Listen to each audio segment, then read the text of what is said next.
Hello everyone, welcome to कलयुग पाठशाला। जैसा कि आप सभी जानते हैं कि हम आधुनिक कला पढ़ रहे हैं, जिसमें हमने बंगाल शैली की शुरुआत की थी।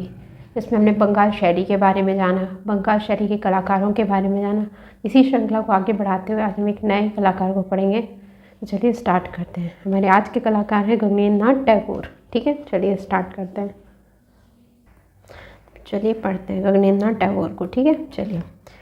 तो गगनेन्द्रनाथ टैगोर का जन्म कब हुआ है? 1867 में। ठीक है, कब हुआ है? 1867 में। और इनकी मृत्यु कब हुई है? 1938 में। ठीक है, इनका जन्म कब हुआ? 1867 में, और इनकी मृत्यु कब हुई है? 1938 में। ठीक है, चलिए अब इनका जन्म जान लेते हैं कब हुआ है। तो इनका जन्म हुआ है 17 सितंबर को। ठीक है, 1867 को। कहाँ पर?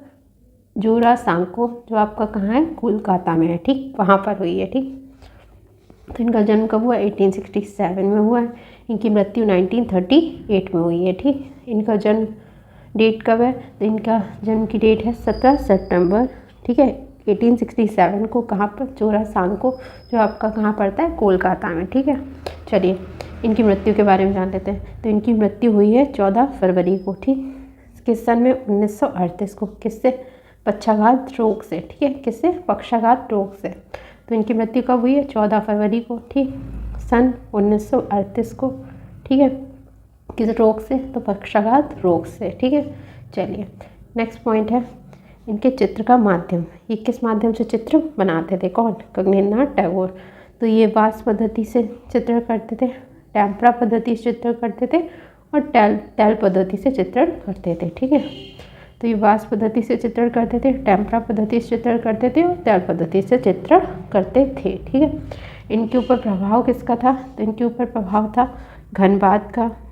ठीक है, किसके ऊपर? गगनेन्द्रनाथ टैगोर पर घनवाद का प्रभाव था। और किसका था? प्रभाववाद का प्रभाव था। ठीक है, और इनके ऊपर घनवाद का प्रभाव होने के कारण, ठीक है, तो ऐसे ये भारत के प्रथम घनवादी चित्रकार हैं। ठीक, तो आपसे पूछा जा सकता है कि भारत का प्रथम घनवादी चित्रकार कौन है? तो आप क्या कहेंगे? गगनेन्द्रनाथ टैगोर। ठीक है, और ये इनके ऊपर किस का प्रभाव था? इनके ऊपर घनवाद का और प्रभाववाद का प्रभाव था। ठीक है, चलिए प्रकाश की प्रथम किरण, इसको मोस्ट इम्पॉर्टेंट मार्क कर देंगे।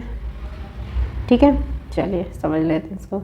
तो आपसे अगर पूछा जाएगा कि गगनेन्द्रनाथ टैगोर का सर्वश्रेष्ठ चित्र कौन सा है, तो आप कहेंगे प्रकाश की प्रथम किरण। ठीक है, अब चलिए जान लेते हैं कि गगनेन्द्रनाथ टैगोर किस लिए प्रसिद्ध हैं। तो ये चित्रकार के रूप में प्रसिद्ध हैं। ठीक है, और कार्टूनकार के रूप में प्रसिद्ध हैं। ठीक, यानी ये चित्रकारी भी करते थे और कार्टून भी बनाते थे। ठीक, तो चित्रकार और कार्टूनकार के रूप में प्रसिद्ध हैं। ठीक, चलिए गगनेन्द्रनाथ टैगोर नूतन प्रवृत्ति के कलाकार, यानी नई प्रवृत्ति के कलाकार, मतलब इन्होंने कुछ हटके काम किया है। ठीक, गगनेन्द्रनाथ टैगोर ने बंगाल शैली से भिन्न शैली में काम किया। ठीक, तो यही इनकी नूतन प्रवृत्ति थी, यानी इन्होंने बंगाल शैली से एक अलग शैली में कार्य किया, इसलिए इन्हें कैसा कलाकार कहा जाता है? नूतन प्रवृत्ति का कलाकार कहा जाता है। ठीक, चलिए इन्होंने क्या किया? इन्होंने बंगाल शैली से हटकर विभिन्न शैली में काम किया, किसी नई शैली में काम किया। ठीक, सन 1905 ईस्वी में चित्रण आरंभ किया। ठीक, तो आपसे पूछा जा सकता है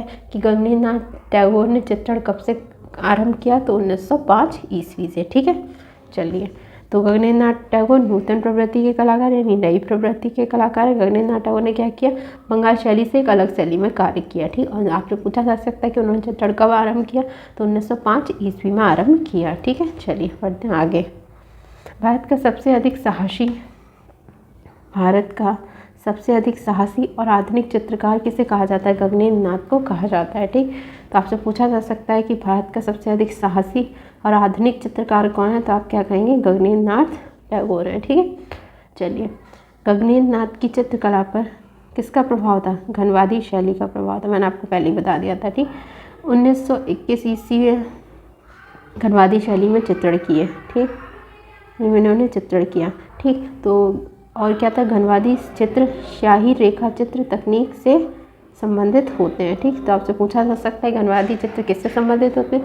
तो वो होते हैं स्याही रेखा चित्र तकनीक से संबंधित होते हैं। ठीक, और गगनेन्द्रनाथ की चित्रकला पर किस शैली का प्रभाव था? तो घनवादी शैली का प्रभाव था। ठीक, इन्होंने घनवादी शैली में चित्रण कब आरंभ किया? तो 1921 ईस्वी में आरंभ किया। ठीक, स्टेला ग्रैम्ब्रिस ने, किसने?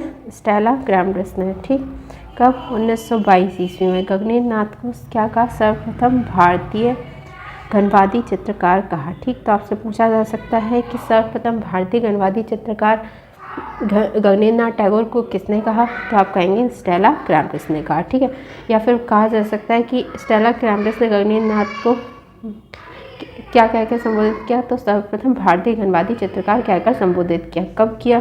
तो 1922 ईस्वी में किया। भारतीय आधुनिक चित्रकला प्रदर्शनी में गगनेंद्र नाथ के चित्रों को 1923 ईस्वी में घनवादी चित्र कहा गया। तो आपसे पूछा जा सकता है कि गगनेंद्र नाथ के चित्रों को सर्वप्रथम घनवादी चित्र कब कहा गया? तो 1923 में कहा गया। कहाँ कहा गया? तो भारतीय आधुनिक चित्रकला की जो प्रदर्शनी हुई थी वहाँ पर कहा गया था। ठीक है, चलिए बढ़ते हैं नेक्स्ट पॉइंट की तरफ। भारत में व्यंग्य चित्रण के आरंभिक कलाकार कौन माने जाते हैं? ये प्रथम कार्टूनिस्ट गगनेंद्र नाथ टैगोर थे। व्यंग्य चित्रण यानी किसी पर व्यंग यानी उसका मजाक बनाने वाले यानी ऐसे कार्टून टाइप के चित्र कौन बनाता था?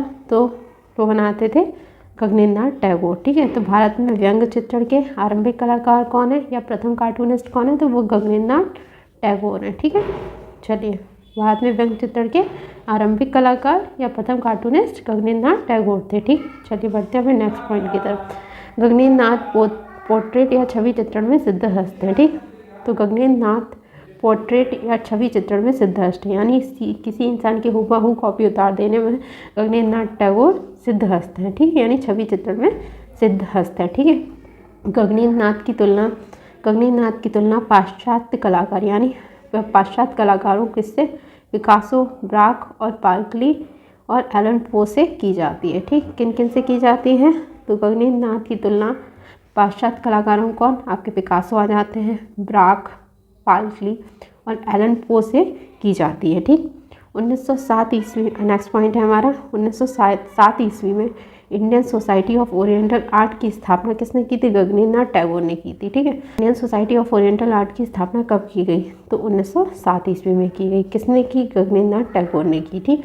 आपसे पूछा जा सकता है कि 1907 ईस्वी में Indian society of oriental art की स्थापना किसने की? गगनेंद्र नाथ टैगोर ने की। ठीक है, चलिए नेक्स्ट पॉइंट है हमारा, इसको इम्पोर्टेंट मार्क कर लेंगे। ठीक है, चलिए और एक पॉइंट ये वाला था इम्पोर्टेंट, प्रथम कार्टूनिस्ट वाला। ठीक है, ये इम्पोर्टेंट है, इसको इम्पोर्टेंट मार्क कर लेंगे। चलिए बढ़ते हैं आगे। सन 1912 ईस्वी में रविन्द्रनाथ की पुस्तक सन 1912 ईस्वी में किसकी पुस्तक? रविन्द्रनाथ की पुस्तक। ठीक, रविन्द्रनाथ की पुस्तक कौन सी थी? जीवन स्मृति। इसका चित्रण किसने किया था? गगनेंद्र नाथ टैगोर ने किया था। ठीक है, तो कौन सी पुस्तक थी? जीवन स्मृति। ठीक है, जीवन स्मृति ये किसकी पुस्तक थी? रविन्द्रनाथ टैगोर की थी। ठीक है, इसका चित्रण किसने किया था? तो गगनेंद्र नाथ टैगोर ने किया था। ठीक, कब किया था? 1912 ईस्वी में किया था। ठीक है, चलिए बढ़ते हैं अपने नेक्स्ट पॉइंट की तरफ। गगनेंद्र नाथ ने चैतन्य से संबंधित कितने 21 चित्र बनाए, जिसमें चैतन्य चरित्रमाला का चित्रण किससे किया गया? वास पद्धति में किया है। ठीक है, तो गगनेंद्र ने किससे? चैतन्य से संबंधित कितने चित्र बनाए? 21 चित्र बनाए। ठीक, और जिसमें चैतन्य चरित्रमाला का चित्रण किस पद्धति में किया गया है? वास पद्धति में किया गया है। ठीक, तो आपसे पूछा जा सकता है कि चैतन्य चरित्रमाला का चित्रण किसने किया? तो आप कहेंगे गगनेंद्र नाथ टैगोर ने किया। ठीक है, और इसे किस पद्धति से बनाया गया? तो इसे वास पद्धति से बनाया गया है। ठीक, गगनेंद्र नाथ ने चैतन्य से संबंधित कितने चित्र बनाए? तो 21 चित्र बनाए। गगनेंद्र नाथ ने किससे संबंधित चित्र बनाए? तो चैतन्य से संबंधित चित्र बनाए। ठीक, चलिए बढ़ते हैं अपने आगे। गगनेंद्र नाथ की प्रतिभा का परिचायक चित्र कौन था? स्वप्निल देश। मतलब वो जो उनकी प्रतिभा को निखार देता है ऐसा चित्र उनका कौन सा है? स्वप्निल देश है। इसमें क्या है? नकाब से ढके नाक मुँह, यानी नाक और मुँह किससे ढके हुए हैं? आपके नकाब से। ठीक, और मुँह दाढ़ी सहित नारी चेहरा है, यानी मुँह में दाढ़ी भी है और उसके पीछे चेहरा किसका है? किसी नारी का है। और स्वप्न लोग इनकी विशेषता, यानी ये स्वप्न लोग को चित्रण करने में माहिर थे। ठीक है, तो चलिए इसको समझ लेते हैं। तो इनकी प्रतिभा का परिचायक चित्र कौन सा हो गया? स्वप्निल देश हो गया। इसमें क्या बताया गया? इसमें नकाब से ढके नाक तथा मुँह है और दाढ़ी सहित नारी चेहरा है और स्वप्न लोग इनके चित्रों की विशेषता है। ठीक है, चलिए नेक्स्ट पॉइंट, कुटीर उद्योग। ठीक है, कुटीर उद्योग के प्रोत्साहन हेतु गगनेंद्र नाथ ने एक संस्था खोली, जिससे क्या कहा गया? Bengal home industries association. ठीक है, क्या कहा गया? Bengal home industries association. ठीक, इस उद्योग के प्रोत्साहन के लिए, तो कुटीर उद्योग के प्रोत्साहन के लिए किसने? गगनेंद्र नाथ ने। ठीक, कौन सी संस्था खोली थी? तो बंगाल होम इंडस्ट्रीज एसोसिएशन खोली थी। ठीक है, तो आपसे पूछा जा सकता है कि बंगाल होम इंडस्ट्रीज एसोसिएशन किसकी संस्था है? तो आप कहेंगे गगनेंद्र नाथ टैगोर की। ये किस लिए खोली गई थी? तो कुटीर उद्योगों को प्रोत्साहन देने के लिए खोली गई थी। ठीक, चलिए बढ़ते हैं अपने नेक्स्ट पॉइंट की तरफ। गगनेंद्र नाथ के चित्रों में किसके दर्शन होते हैं? माया लोक के दर्शन होते हैं। तो किसके चित्रों में माया लोक के दर्शन होते हैं? तो गगनेंद्र नाथ टैगोर के चित्रों में माया लोक के दर्शन होते हैं। इनके चित्र शैली को क्या कहा जाता है? स्वप्निल शैली कहा जाता है। माया लोक के दर्शन हो रहे हैं तो इसलिए इनकी चित्र शैली को क्या कहा जाता है? स्वप्निल शैली कहा जाता है। ठीक, तो आपसे पूछा जा सकता है कि गगनेंद्र नाथ की शैली को क्या कहा जाता है, यानी चित्रों की शैली को? तो स्वप्निल शैली कहा जाता है। इनके चित्रों में किसके दर्शन होते हैं? तो माया लोक के दर्शन होते हैं। ठीक, इनके व्यंग्य चित्र कौन कौन से हैं? किसके? गगनेंद्र नाथ टैगोर के। तो एक है आपका कानून की शक्ति। ठीक, कानून की शक्ति गोल्ड तथा इंडियन इंक से बना कौन सा? फेयरी लैंड है। और जल रंग से बना चित्र इनका कौन सा? अ क्यूबिस्ट सिटी। अ क्यूबिस्ट सिटी जो इनका घनबाद से संबंधित चित्र है। ठीक है, चलिए तो इसको समझ लेते हैं। व्यंग्य चित्र कानून की शक्ति, तो आपसे पूछा जा सकता है कि कानून की शक्ति किसका व्यंग्य चित्र है? तो आप कहेंगे गगनेंद्र नाथ टैगोर का है। ठीक, फेयरी लैंड किसका है? गगनेंद्र नाथ टैगोर का। ठीक, अ क्यूबिस्ट सिटी किसका चित्र है? तो गगनेंद्र नाथ टैगोर का। किस माध्यम से बना है? जल रंग से बना है और ये घनबाद से संबंधित चित्र है। ठीक है, चलिए बढ़ते हैं आगे। प्रसिद्ध चित्र इनका कौन कौन से हो गए?